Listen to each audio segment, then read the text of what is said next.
اگه فکر میکنید زنده موندن نادر شاه افشار بزرگترین فاتح و مردی که هند و افغانستان رو فتح کرد ایران رو قوی تر میکرد، سخت در اشتباه بود. چون زنده موندن اون فقط باعث بدتر شدن اوضاع میشد. نادر شاه افشار در سالهای آخر زندگیش به شدت بدبین و خشن شده بود. به هیچ کس اعتماد نداشت و با مالیات‌های سنگین و سرکوب شدید کشور را کنترل می‌کرد. همین هم باعث شد که اطرافیانش ازش بترسن و در نهایت توسط نزدیکترین افرادش ترور بشه. بعد از مرگش هم ایران خیلی سریع فرو پاشید. اما این بار اون کشته نمیشه و این یعنی تمام اون مشکلات ادامه پیدا میکنه. اما این بار یه تفاوت بزرگ هست. کشور فرو نمیپاشه چون نادر شاه افشار هنوز زنده است و با همون ترس همه چی رو نگه داشته. پس ایران ظاهراً قوی تر به نظر میاد. اما این فقط ظاهر ماجراست، چون اون نارضایتی که قبلا باعث ترورش شد الان داره بزرگتر و خطرناکتر میشه. فشار بیشتر، خشونت بیشتر و مردمی که فقط برای صبر میکنن. در واقعیت بعد از مرگ نادر شاه افشار هیچ جانشین مشخصی وجود نداشت.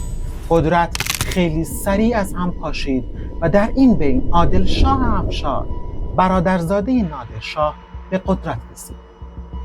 اما برای نگه داشتن قدرت تقریباً همه رقباش رو حذف کرد. شاهزاده ها، نزدیکان نادر، همه. و همین کارها اوضاع رو بدتر کرد و امپراتوری عملاً از هم فرو پاشید. اما اگر نادر شاه زنده میموند احتمال خیلی زیاد خودش عادل شاه رو ولیعهد میکرد. ولی مشکل از اینجا شروع میشد. نادر شاه در سالهای آخر عمرش شدیداً بدبین شده بود و عادل شاه رو زیر نظر میگرفت. و عادل شاه برای اینکه حذف نشه دست به کار میشد. شروع میکرد به حذف رقباش، همون کاری که در تاریخ واقعی بعد از مرگ نادر کرد، اما این بار در زمان زنده بودن خود نادر شاه. و این تنش یه جا منفجر میشد تا جایی که عادل شاه حتی میتونست به فکر کشتن خود نادر شاه بیفته. اما نادر زودتر میفهمید و جلوش در میومد و این یعنی شروع یک جنگ داخلی، جنگ بین عمو و برادرزاده، جنگی که میتونست خیلی زودتر از تاریخ واقعی ایران را به مرز نابودی برسونه.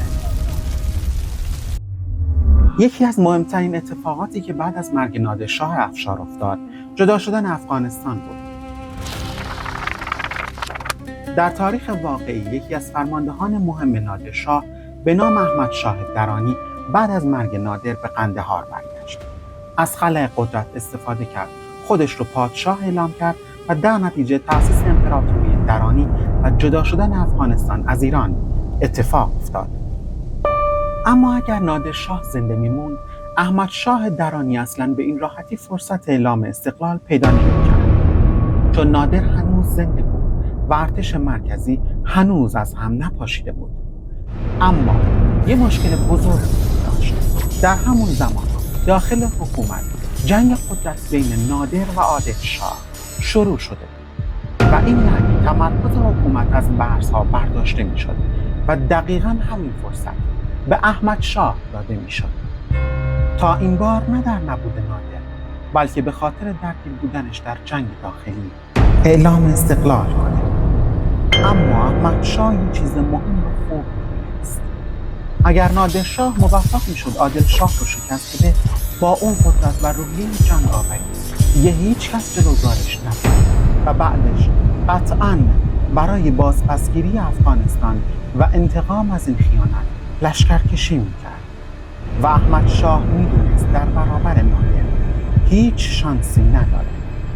پس به جای مقابله مستقیم پشت عادل شاه در می‌اومد، چون عادل شاه در واقع جوانتر و ضعیفتر بود و میشد راحت تر کنترلش کرد و همین تصمیم جنگ رو خیلی بزرگتر میکرد و کم کم یک جنگ داخلی رو تبدیل میکرد به چیزی نزدیک به یک جنگ خارجی و نتیجه میشد نه فقط جدایی افغانستان بلکه شروع یک جنگ بزرگتر بر سر مرزها و تاج و تخت و با شدت گرفتن این درگیری ها در داخل ایران نفوذ و فشار بیگانگانی مثل روسیه و امپراتوری عثمانی هم بیشتر میشد و در نهایت به حمله به مرزهای ایران منجر میشد. اما یکی دیگه از اتفاقات مهم بعد از مرگ نادرشاه روی کار اومدن زندیه بود. بعد از مرگ نادرشاه افشار کشور دچار هرج و مرج شد. حکومت مرکزی از بین رفت و مدعیان مختلف برای قدرت ظاهر شدند. در همین شرایط کریم خان زند هم وارد صحنه شد و در نهایت تونست حکومت زندیه رو تأسیس کنه. اما اگر نادرشاه زنده میموند دیگه خبری از خلأ قدرت بعد از مرگش نبود. اما در عوض مشکلات اواخر حکومت نادر هنوز وجود داشت.